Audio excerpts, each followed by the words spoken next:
तर मंडळी इथं आता उन्हाळा भरपूर आहे, चांगलं ऊन कडक आहे म्हणून काय केलं, फ्रीज फुल भरलेलं होतं म्हणून उरलेल्या भाज्या अशा काय मी छान गारव्याला अशा माठाच्या जवळ ठेवलेल्या होत्या. तर त्यापैकी आता चला म्हणलं कपडा झाकून ठेवला होता गरमीला, तर म्हणलं आता कुठली भाजी करावी, भाज्या होत्या भरपूर, तर चला म्हणलं आता दोडकाच करू, कद्दू वगैरे नंतर करू. म्हणून दोडके काय निभरून होते, कवळे छान होते, मग 3-4-5 दोडके घेतले. आणि नेहमीच आपण फोडी डाळ टाकून वेगवेगळ्या नमुन्याची भाजी करतो, म्हणलं चला आज वेगळ्या नमुन्याची अशी भाजी करावं. मी काय केले, दोडके मस्त धुवून करून घेतले आणि त्याच्या मागले पुढचे बुडके असे कट करून घेतले. तर मला आज वेगळ्या पद्धतीची भाजी करूत म्हणलं, छानपैकी थोडीशी सरभरीत अंगापुरती रस्सा भाजी करू म्हणलं. तर म्हणलं चला आता काय करा म्हणलं, चला आता दोडके थोडे कवळे होते तरी पण त्याच्यानं शिरा असतात ना निबर, तर थोड्याशा मी चाकून खिसून घेतल्या. आणि आपण खिसून घेतल्याच्या नंतर काय केलं, मी हे दोडका 4-5 होते बघा कवळे दोडके, तर हा दोडका मी मस्त काय केलं, खिसणीनं खिसून घेतला. तर म्हणलं चला चटपटीत. आणि पुन्हा मी का नाही जास्त मसाला बिसाला बिलकुल असा वापर केलेला नाही, एकदम साधी आणि सिंपल केली थोडीशी ग्रेव्ही करून. तर आता हे नाही का, हे धुवून शिरा बिरायच्या काढून घेतल्या आणि आता हे पूर्ण बाजूला हे साफ करून आता हे खिसणीनं ह्या खिसणीनं मी असे दोडके खिसून घेतले. आणि खिसून न घेता नाही का दोडकेच्या फोडी करून मिक्सरमधून काढल्या ना तरी पण छानपैकी होते, किंवा चॉपर असताना आपल्या घरात चॉपरमधून पण असे बारीक करता येते. पण मी असं पूर्ण खिसणीनंच खिसून घेतलेलं आहे. आणि जे लहान लहान बाकीचे बुडं राहतात ना ते मी थोडेसे मिक्सरमधून फिरून घेतले. आणि याच्यात काय केले, मी आता चणा डाळीचं पीठ न वापरता मूग डाळीचं पीठ मी तयार केलं होतं घरीच, अशी डोळ्याची चिपडाची डाळ होती घरची, त्याचं पीठ तयार केलं, म्हणजे शरीराला पण चांगलं असतं ते. आणि ते पीठ असं बसेल तेवढं टाकलं, कारण मी पाणी नाही याच्यात बिलकुल वापरणार. तुम्ही ह्याच्यात पाणी पण टाकू शकता, पीठ जास्त कमी करू शकता, पाणी टाकून पण याचा गोळा तयार करू शकता. पण कारण दोडक्याला पण अंगचं पाणी असतं भरपूर, बसेल तेवढं मी पीठ टाकलं, त्यात तिखट टाकलं, हळद टाकली, शेंदी लावून मीठ टाकलं आणि थोडंसं जिरा हातावर चोळून टाकली, थोडासा लसण कुटून टाकला. आणि चला म्हणलं किती बसते पाहत, मला असं मोजून मापून पीठ घेतलेलं नाही, काय नाही. तर पाणी घेतलं जवळ ग्लासमध्ये, मी पाण्याचा बिलकुल वापर नाही केलेला. तर ह्या बिगर पाण्याचं अंगच्या पाण्यामध्येच मस्तपैकी गोळा तयार झाला बघा पिठाचा. तर आता हे मस्तपैकी याचा गोळा तयार करून घेतला छानपैकी. आणि तुम्ही पाणी पण टाकू शकता, पीठ पण वाढू शकता. चला आता गोळा तयार घेतला, शेगडी पीठ पहा. आता मस्त मी अशी लाकडी शेगडी पेटवलेली आहे. आणि छानपैकी आता आपण हे जे केलेले ना पिठाचा गोळा मस्तपैकी वड्या पाडण्यासाठी, तर आता हे मी काय करणार आहे, या ताटामध्ये थोडंसं खाली तेल लावून ठेवणार आहे. तोपर्यंत इथं पाणी गरम होते, त्याच्यामध्ये एक स्टँड ठेवलेले, खाली थोडंसं तेल लावायचं म्हणजे हे चिटकत नाही. हे ना चला तरी मस्त थापून झालेले. आणि इकडे मी पाहता पाणी मस्त गरम झालेले. तर याच्यात हे ताट ठेवून, कारण आता हे जाळ काय कमी जास्त करता येत नाही शेगडीचा, त्यामुळे 5 ते 6 मिनिटात मस्तपैकी उकडून निघते.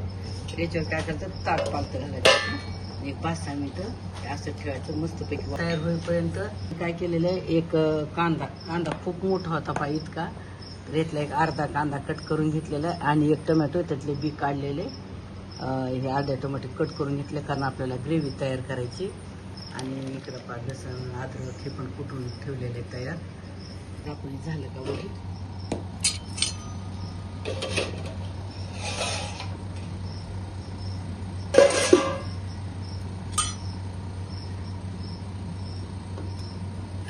झालेली दिसायली.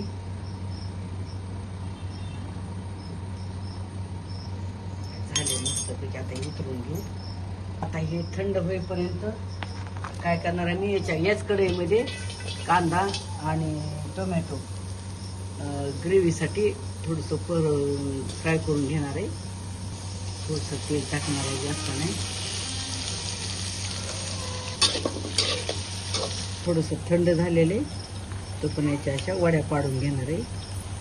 कारण आपल्याला हे शालो फ्राय करू शकता, किंवा अशा तळून पण वड्या घेऊ शकता.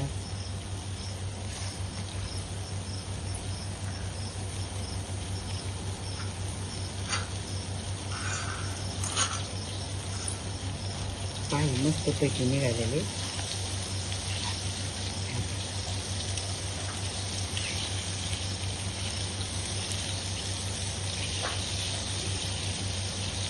लसूण पण घालणार आहे. चला आता हे पण लसूण पण छानपैकी असं परतून झालं. टमाटर, लसूण, कांदा ग्रेव्हीसाठी. चला आता हे काढून घेऊ.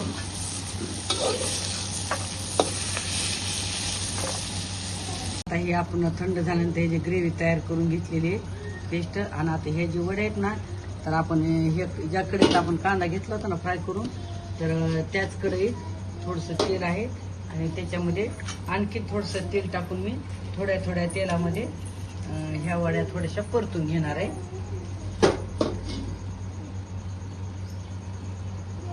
छान असं गरम झालेले. तुम्ही असं थोडशा तेलात फ्राय पण करून घेऊ शकता.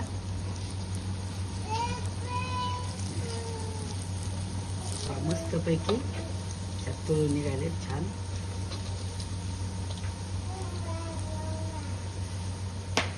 असे मस्त फ्राय झालेले. आता हे अशाच पद्धतीने हे बाकीच्या राहिलेल्या वड्या पण मी अशा थोड्या थोड्या तेलात त्याच्यात तळून घेणार आहे.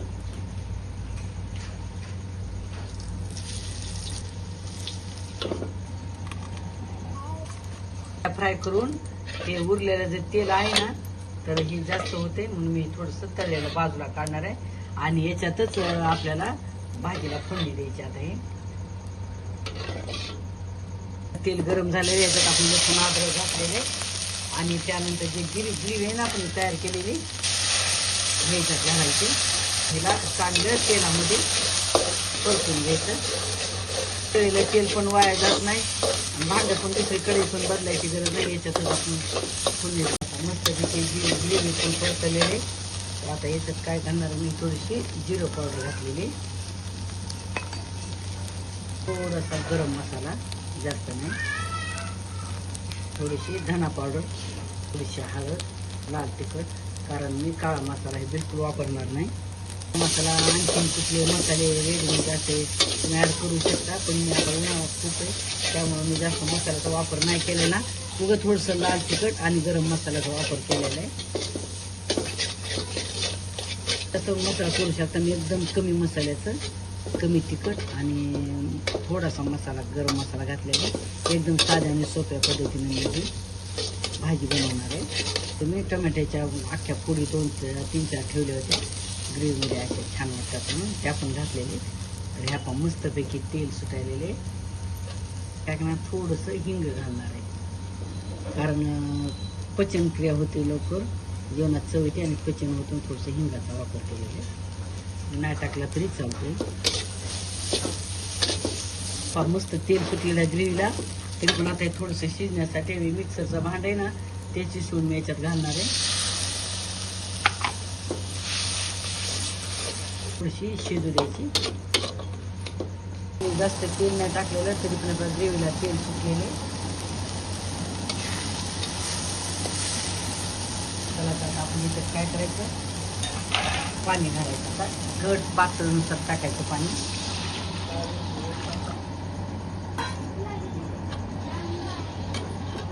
चवीनुसार मीठ घालायचं. उकळी फुटलेले रस्स्याला, पण नाही का म्हणजे मी जास्त मसाल्याचा बिलकुल वापर नाही केलेला, पण चवीला एकदम छान असं स्वाद यायला एकदम भारी असं कमी तिखटाची मस्तपैकी.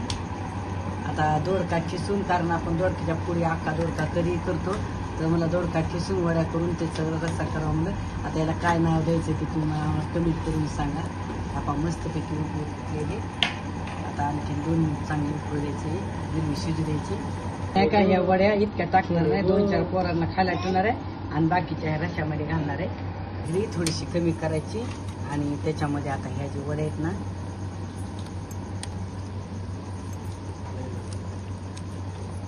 मंडळी मस्तपैकी ह्यापा छानपैकी असं शिजलेलं आहे. ह्यापा दोडक्याच्या वड्या तयार करून, आणि पुन्हा कसं मुगाच्या डाळीचं पीठ यात बिलकुल दुसरं हरभरा डाळीचं वापरलं नाही. हरभऱ्याच्या डाळीच्या पिठानं थोडंसं गच्च पोट होतं ना, तर मुगाच्या डाळीच्या पिठाचा वापर केला. झाली बघा भाजी तयार.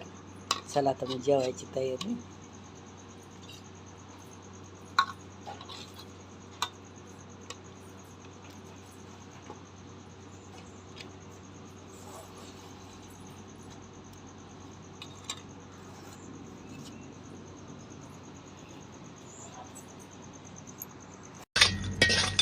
तर तर मंडळी पहा भाजी मस्तपैकी तयार झालेली आहे. एकदम छान असं स्वाद यायलाय आणि जास्त मी तेलाचा वापर नाही केलेला त्यामुळे तुम्हाला तरी दिसणार नाही, पण चवीला एकदम भारी झालेली आहे.